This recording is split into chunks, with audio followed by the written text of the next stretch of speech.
তো ইতিমধ্যে অন্নপূর্ণা ভাণ্ডারের যে ফর্ম সেটা কিন্তু প্রকাশিত হয়েছে। তো সেই ফর্মটি কিভাবে আপনারা ডাউনলোড করবেন আপনারাকে চলুন সেটা আপনাদেরকে দেখিয়ে দিচ্ছি।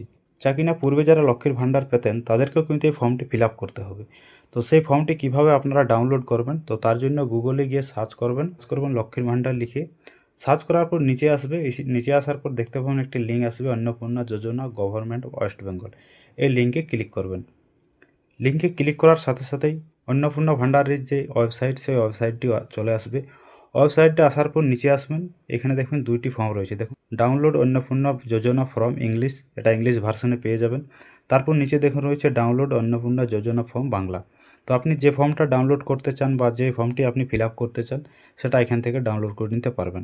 যে ফর্মটা আপনার ডাউনলোড করতে চান সেই অপশানটাতে ক্লিক করবেন।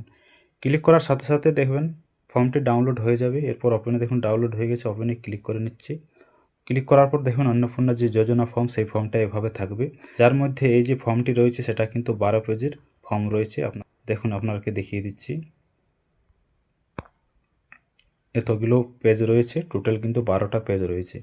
এই যে 12 পেজের ফর্মটি রয়েছে সম্পূর্ণ ফর্মটি আপনাকে ফিল আপ করতে হবে, যেটা কিনা পরিবারের প্রত্যেকের আধার কার্ড, এপিক নাম্বার অর্থাৎ voter card number, pan card থাকলে যাবতীয় তথ্য আপনাকে ফর্মের মধ্যে দিতে হবে। তো কিভাবে ফর্মটা ফিল আপ করবেন অবশ্যই পরবর্তী ভিডিওতে আপনাকে জানিয়ে দেবো। তো জাস্ট এইমাত্র ফর্মটি প্রকাশিত হয়েছে, যে ফর্মটা হচ্ছে অন্নপূর্ণা যোজনা বা অন্নপূর্ণা ভাণ্ডারের যে ফর্ম, সেই ফর্মটা কিন্তু ইতিমধ্যে ওয়েবসাইটে দেওয়া হয়েছে। সেটা আপনাকে দেখালাম যে ফর্মটি কিভাবে আপনারা ওয়েবসাইট থেকে ডাউনলোড করবেন।